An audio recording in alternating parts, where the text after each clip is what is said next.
ეს ქალის შტორი მიზეზებით ხდება ვირუსული. უპატივცემულობა. ეს არის. რატომ თამაშობ ქუჩაში?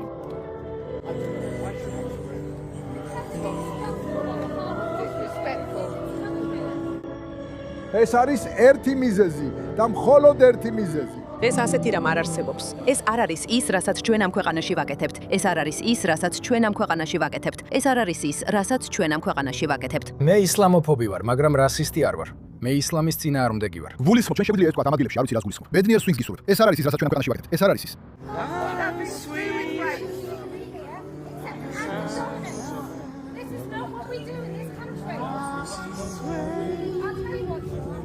კარგი, ასე რომ ათიანში ჩამწერე. ხო, მეც იგივე მდგომარეობაში ვარ. თუ ამას არ გავაკეთებ ქრისტიანები, მუსლიმები ლოცულობენ ისე როგორც ღმერთი ლოცულობს.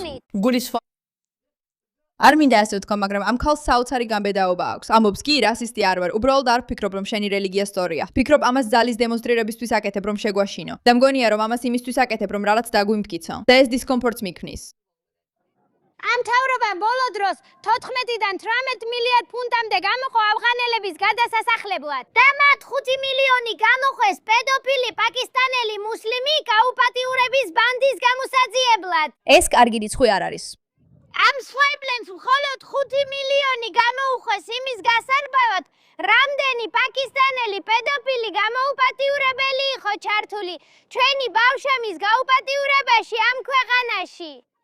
ფიქრობ შეიძლება ითქვას, რომ არსებობს შანსი, რომ მას ბრიტანეთის პოლიციამ დააკავოს, რადგან ისინი ვერ იტანენ, როცა ხალხი ასე ღიად ლაპარაკობს. მაგრამ ის გმირია, ნამდვილი გმირი, რადგან ხმამაღლა ამბობს იმას, რისიც ჯერა, ამბობს საკამათოს აკითხებს, გამოდის და ისევ კამერასთან იცავს თავის პოზიციას, არაფრის ეშინია, ის არ იხდის ბოდიშს, ის ცდილობს დაიცვას თავისი ქვეყანა. ვეთანხმებით თუ არა ყველაფერს, რასაც ის ამბობს. არ ვიცი, რადგან არ მომისმენია მისი ყველა ნათქვამი, მაგრამ რაც ნამდვილად ვიცი არის ის, რომ როცა ვინმე მზადაა წამოდგეს და შეეწინააღმდეგოს იმას, რასაც ამაზრზენად მიიჩნევს, ეს ნამდვილად დასაფასებელია.